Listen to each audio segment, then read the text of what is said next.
So నేను doctor Havya Polavarapu, consultant obstetrician and gynaecologist, KIMS sunshine hospitals బేగంపేటలో ఉంటాను.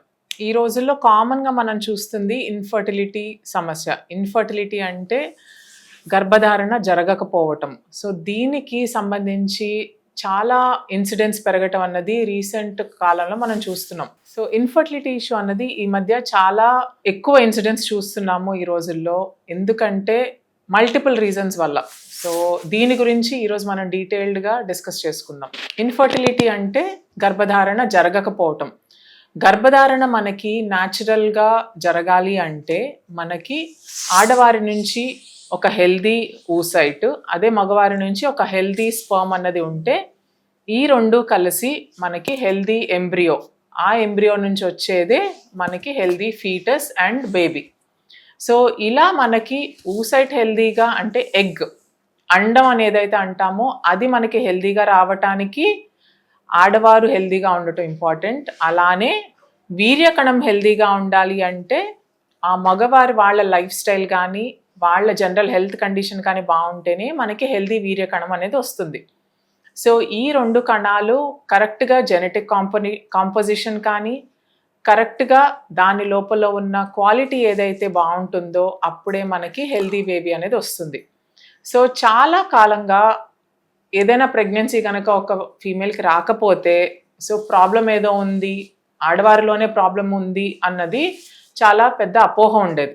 కానీ యాక్చువల్లీ చూస్తే ఇన్ఫర్టిలిటీ సమస్య ఒక 30% ఆడవారి సమస్య వల్ల వస్తే 30% మగవారి మేల్ ఇన్ఫర్టిలిటీ వల్ల 30% అండ్ మిగిలిన 30% డిఫరెంట్ కాజెస్ వల్ల ఆర్ అన్ఐడెంటిఫైడ్ కాజెస్ వల్ల జరుగుతుంది.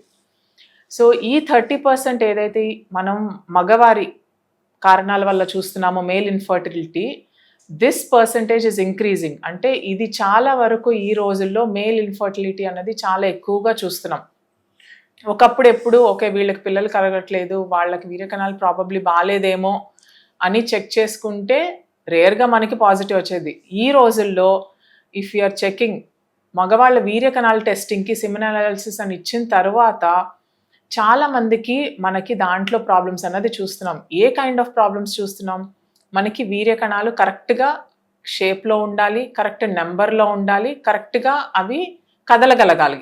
ఇవన్నీ బాగుంటేనే వీర్యకణాలు ఇద్దరు పర్సన్స్ కలిసిన తర్వాత కరెక్ట్గా దాని పైకి స్విమ్ చేసుకుంటా వెళ్ళి ఎగ్ని రీచ్ అవ్వగలదు. సో దీనిలో మనకి చాలా వరకు ప్రొడ్యూస్ అయిన స్పర్మ్ చనిపోవటం అన్నది చూస్తున్నాం. అంటే కరెక్ట్గా ఉత్పత్తి జరుగుతోంది కానీ వీర్యకణం అంత క్వాలిటీలో పెర్ఫార్మెన్స్ ఉండట్లేదు. ఎందుకు?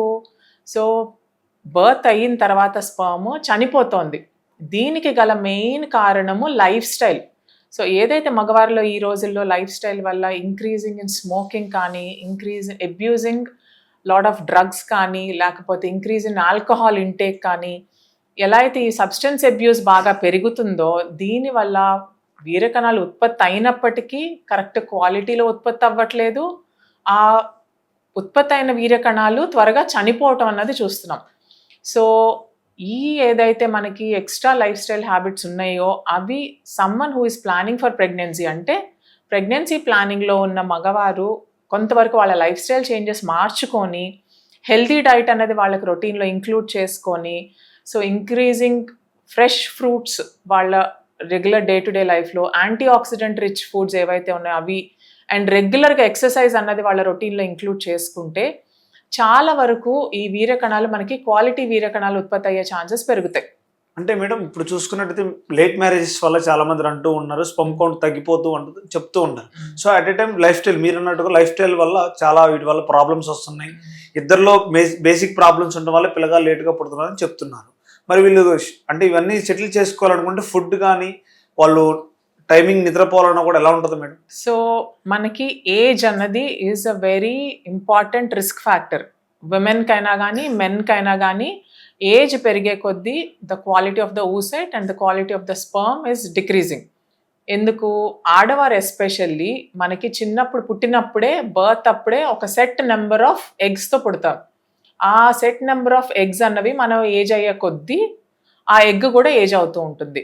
సో మనకి ఎలా అయితే స్కిన్ ఏజ్ అయ్యి, హెయిర్ ఏజ్ అయ్యి, చేంజెస్ ఎలా అయితే మనకు కనపడతాయాలో అలానే ఆ అండం కూడా ఏజ్ అయ్యే కొద్దీ దాంట్లో మనకి జెనెటిక్ డిఫార్మిటీస్ వచ్చే ఛాన్సెస్ హై ఉంటాయి. దాని క్వాలిటీ పడిపోయే ఛాన్సెస్ హై ఉంటాయి. So as early as possible కుదిరితే ప్రెగ్నెన్సీ ప్లాన్ చేసుకోవటం అనేది చాలా ఇంపార్టెంట్. అలానే ఒకప్పుడు ఓన్లీ ఎగ్ ఒక్కటే మనకి ఏజ్ అవుతుంది అన్నది స్టడీస్ ప్రూవెన్ చేస్తుంది. అలానే రీసెంట్గా మనకు వచ్చిన స్టడీస్ ద్వారా ఏం చేస్తుందంటే ఏజ్ అయ్యే కొద్దీ వీర్య కణాల క్వాలిటీ కూడా పడిపోతూ ఉండటం ఈ మధ్య చూస్తున్నాం. ఎందుకు? ఓవరాల్గా లైఫ్ స్టైల్ మారిపోవటం వల్ల వీర్యకణాలు ఈవెన్ దో వీర్యకణాలు ఏంటంటే వన్ గుడ్ థింగ్, మనకి ఎవ్రీ 3 నెలలు మనకి కొత్త వీర్యకణాలు ఉత్పత్తి అవుతూ ఉంటాయి టెస్టిస్ నుంచి. ఆ వీర్యకణాలు ఇలా ఉత్పత్తి అవటం వల్ల యూజువల్గా మనకి ఫ్రెష్ బ్యాచ్ కొంచెం లైఫ్ స్టైల్స్ అవన్నీ మార్చుకొని కరెక్ట్గా సప్లిమెంట్స్ తీసుకొని ట్రై చేస్తే వీర్యకణాలు కొంచెం హెల్దీ వీర్యకణాలు వచ్చే ఛాన్సెస్ చూస్తూ ఉండేవాళ్ళం. బట్ రీసెంట్ స్టడీస్ ఏం చెప్తున్నాయంటే ఏజ్ అయ్యే కొద్ది ఆ వీర్యకణాల క్వాలిటీ కూడా పడిపోతుంది.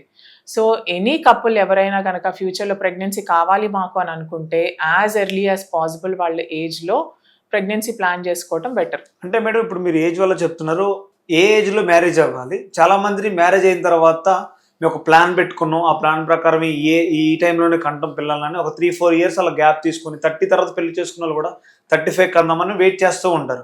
అది పాసిబుల్ అవుతుందా మేడం? ఏమైనా ప్రాబ్లమ్స్? సో మనకి ప్రెగ్నెన్సీ ప్లానింగ్ అన్నది is personal choice. Okay, so మన హెల్త్ ఐడియల్గా ఉందా లేదా, ఎనీవన్ హూ ఈజ్ ప్లానింగ్ మన లైఫ్లో there are social outcomes. So మనకి సొసైటీ ప్రెషర్ వల్ల ప్రెగ్నెన్సీ కావాలి, సొసైటీ ప్రెషర్ వల్ల మనం ప్రెగ్నెంట్ అవ్వాలి, పిల్లల్ని కనాలి అన్నది ఈ రోజుల్లో that is not there. Okay, every one has their own independent thought.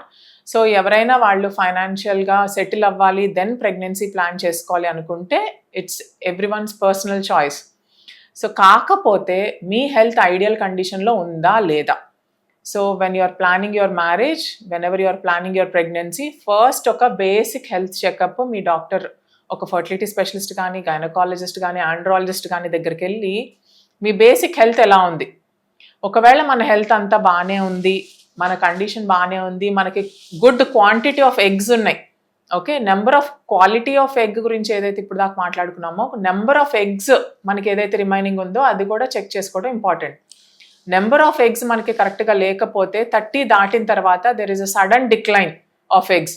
So 35 దాకా వెయిట్ చేసి 35 తర్వాత ప్రెగ్నెన్సీ ప్లాన్ చేసుకుందంటే అప్పటికి మీకు నెంబర్ ఆఫ్ ఎగ్స్ ఉండకపోవచ్చు ప్రెగ్నెన్సీ ప్లాన్ చేసుకోవడానికి. సో మన హెల్త్ స్టేటస్ ఎలా ఉంది. Okay, if you want to postpone your pregnancy అప్పుడు ఎగ్జాక్ట్ అడ్వైస్ తీసుకొని కరెక్ట్ క్వాలిటీ ఎగ్స్ అనేది స్టోర్ చేసుకోవడం. That is why we have something called as egg freezing, oocyte freezing అంటాము. Or already మనకి ఒక సెట్ పార్ట్నర్ ఉన్నారు, మ్యారేజ్ అయిపోయింది, we have partner, husband ఉన్నారు అంటే ఎంబ్రియోస్ అన్నది కూడా ఫ్రీజ్ చేసుకోవచ్చు. సో ఎర్లీ ఏజ్లో మనం ప్లాన్ చేసుకొని we can get our embryos freezed. So whenever your financially settled, ఫైనాన్షియల్గా సెటిల్ అయ్యి మీకు కావాలి అని అనుకున్నప్పుడు 34-35 years or beyond 35 years whenever you want to have a baby, ఆ టైంలో ఆ క్వాలిటీ ఎగ్ అనేది వాడుకునే అవకాశం ఉంటుంది. అలా కాకుండా కరెక్ట్ అడ్వైస్ తీసుకోకుండా వెయిట్ చేద్దాంలే 4 years 5 years అలా డిలే చేసే కొద్దీ వీర్యకణాల క్వాలిటీ తగ్గిపోతుంది, నెంబర్ ఆఫ్ ఎగ్స్ తగ్గిపోతాయి. So chance of having a natural pregnancy చాలా వరకు తగ్గిపోయే అవకాశం ఉంటుంది.